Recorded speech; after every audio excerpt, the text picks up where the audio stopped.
New county commissioners reflect on priorities, vision, and Facebook trolls. Phil Lindemann with your news from Avalanche Physical Therapy on Krystal 93. First, an architect, a public official, and the co-founder of Bonfire Brewing are confirmed dead in an avalanche outside Silverton. Seth Bossung, Adam Palmer, and Andy Jessen were caught, carried, and buried by a slide Monday afternoon. Rescuers found their bodies yesterday, and teams are working now to bring them out of the field. Eagle County released a statement reading, "The strength of our community is rooted in our shared love for this place and the people who live here. Andy, Adam, and Seth exemplified this every day." On social media, Eagle native and retired mountaineer Luis Benitez writes, "Town of Eagle lost 3 amazing men and incredible public servants, fathers, husbands, and business leaders this week." And condolences are pouring in from across the high country, writes a Krystal listener, "Devastating. My thoughts are with their loved ones."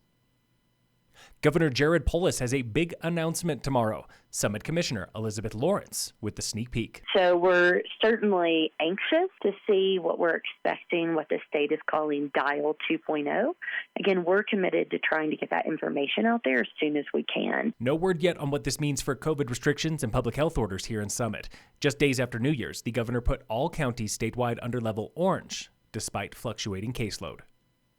Just about 1,450 Summit County locals are unemployed right now, a rate of 7.9%, the highest in our area. Unemployment rate in Eagle County is 7.3%, in Grand it's 6.4%, and in Park County 4.6%. Colorado's unemployment rate is 1.5 points below Summit at 6.4%, about 202,000 people.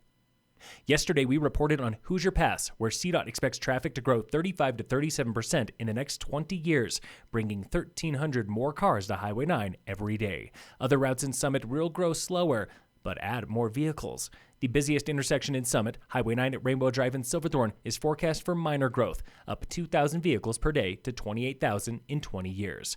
The second busiest at Summit Boulevard and Main Street in Frisco is forecast for moderate growth, gaining 5,000 vehicles in 20 years to nearly 31,000 per day.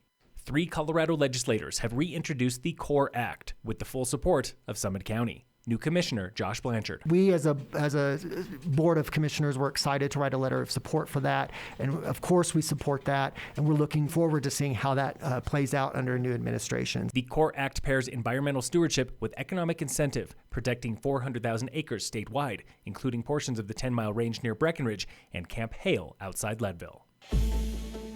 This week on the State of Summit. Putting oneself out there, it also opens oneself up to a lot of criticism. And that's something that I certainly have dealt with and continue to deal with. But that's part of being an elected official and in the public eye. That was newly re-elected County Commissioner Elizabeth Lawrence talking about the hard lessons she learned in the early days of COVID. Oftentimes when we see people angry in the community, it's because maybe they don't have the correct information or it comes from a place of fear. And so I've really committed to trying to provide the most accurate, up-to-date information to help people feel more comfortable. It's a vision she shares with her new counterparts, including Josh Blanchard, who says access is a top priority for his term, inspired in part by the pandemic. It's given us an opportunity to rethink things like access and equity. It's given us an opportunity to look at business diversification, industry diversification, and sustainability. All 3 commissioners knew each other before joining the board, what Lawrence calls a benefit and sometimes a hurdle. We now have to adjust to being colleagues and coworkers and no longer social friends, because that's frankly not allowed anymore. So we're transitioning to that role. But there are people that I trust and people that have had the good of the community at the forefront. As for the Facebook trolls, well, she's not letting them get to her. Tune in again next Wednesday for the State of Summit on Krystal 93. And in local sports, brought to you by American Family Insurance, the Weiss Agency, Summit High boys basketball beat Glenwood Springs at home last night 59-44. The Lady Tigers lost to Glenwood 48-29.